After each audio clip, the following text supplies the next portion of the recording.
Why does not anything eat you when you sleep outside? Fire, tents, luck? That is the usual answer, and it is mostly wrong. The real explanation goes back about 2 million years, and it flips the story you would expect. We are used to asking why predators are dangerous.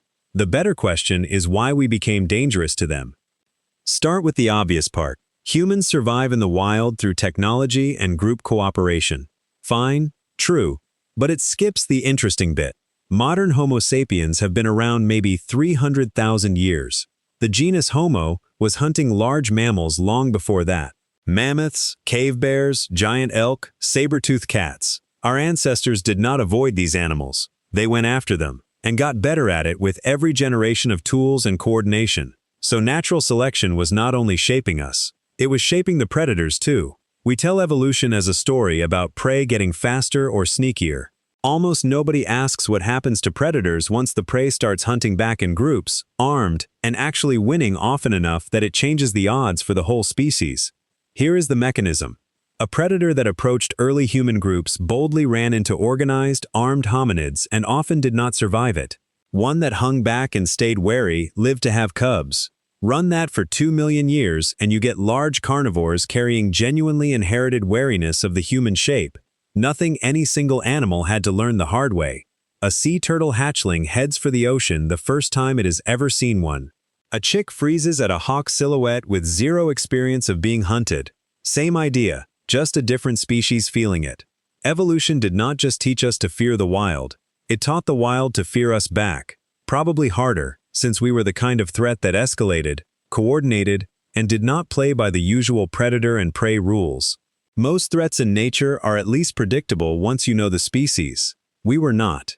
We changed tactics, used tools, hunted in numbers that did not match our size, and that unpredictability is its own kind of terrifying if you are on the receiving end of it.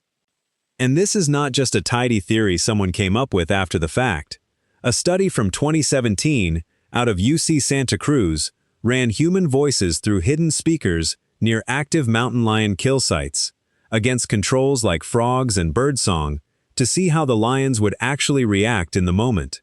The lions did not just back off at the human voice. They abandoned kills mid-meal, fled food they had just made, over a recording of someone talking at a normal volume. These were not lions that had ever been hunted or harassed by people in that area. Nobody trained that fear in. It was already loaded, sitting there, waiting for a trigger it had never personally needed before. That is predators' general feelings about humans as a category, though. It does not explain why one motionless, sleeping person, alone, no group, no fire, does not read as easy food in the moment they actually encounter one. For that, you need something simpler. Novelty by itself works as a deterrent, completely separate from any inherited fear response built up over generations. It is worth sitting with how strange that is, because we do not usually think of unfamiliarity as a survival trait for the unfamiliar thing. Normally, being unrecognizable just means nobody has worked out a strategy against you yet, which sounds dangerous, not safe. But that logic only holds for animals with margin for trial and error.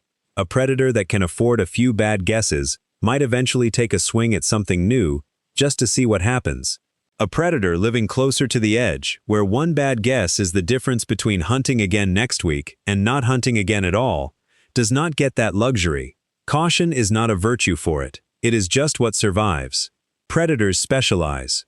A mountain lion's instincts are calibrated to a specific signature. The smell, the gait, the alarm behavior of deer or elk, tuned over its own life and its lineage before that. We do not match any of it. We smell like soap, sunscreen, synthetic fabric, whatever we cooked for dinner the night before. None of that exists in a predator's prey recognition system, because none of it existed for most of the time that system was being shaped. We do not read as harmless. We do not read at all, not in the way that matters to a hunting brain built on pattern recognition.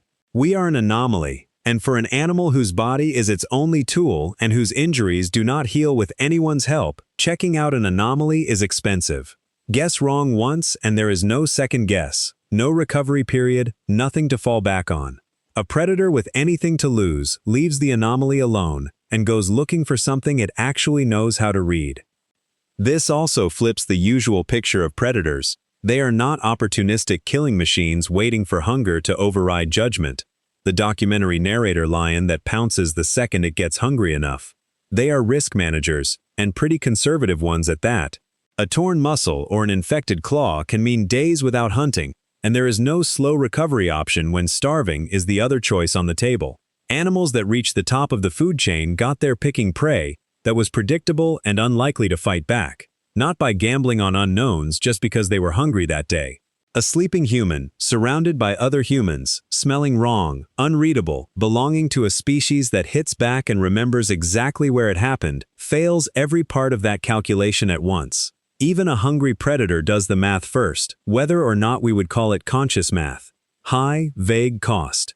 Maybe a benefit, if things go well, which they might not. It does not add up, and somehow the animal seems to know that without doing any arithmetic on purpose. So what protects you while you are actually unconscious, with no ability to notice any of this happening around you?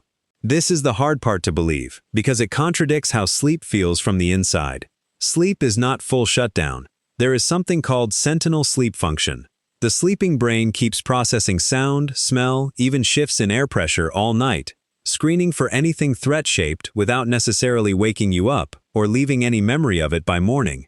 Jerome Siegel's research at UCLA, done with hunter-gatherer groups sleeping in conditions much closer to our evolutionary past than a locked bedroom with 4 walls, found human sleep runs lighter and more reactive to its surroundings than sleep in most other mammals that have been studied.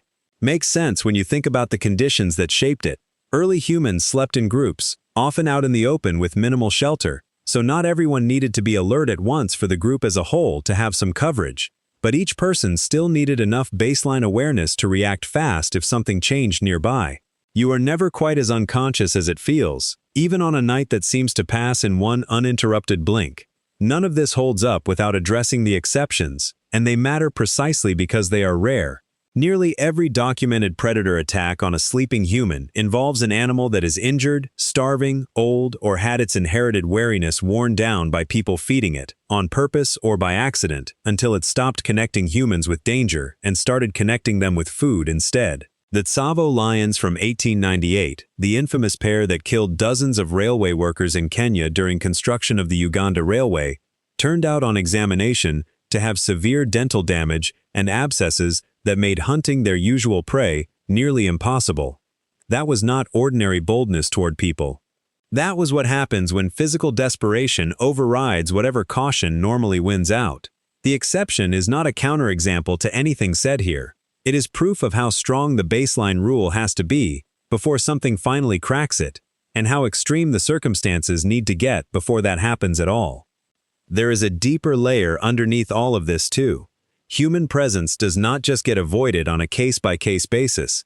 It measurably reshapes whole ecosystems over time. Researchers call it the landscape of fear. It refers to documented shifts in how prey animals move through an area, where predators will not go even with plenty of prey sitting right there, when animals choose to feed during the day instead of at night, even how vegetation recovers differently once herbivores start avoiding certain spots entirely. That is not background tolerance for some irrelevant species occasionally passing through. It is a landscape rearranging itself around something it learned to take seriously a long time ago, and that learning shows up even in animals that have never once laid eyes on a human being in their entire lives. So, why does not anything eat you when you sleep outside? Not luck. Not really the tent either, comforting as it might feel to zip it shut at night. 2 million years of selection pressure running in both directions at once, on us and on them simultaneously, and you turned into something every large predator's nervous system has learned, at the species level, to just leave alone. That is not a small thing to have inherited, even if nobody ever explained it to you in those terms.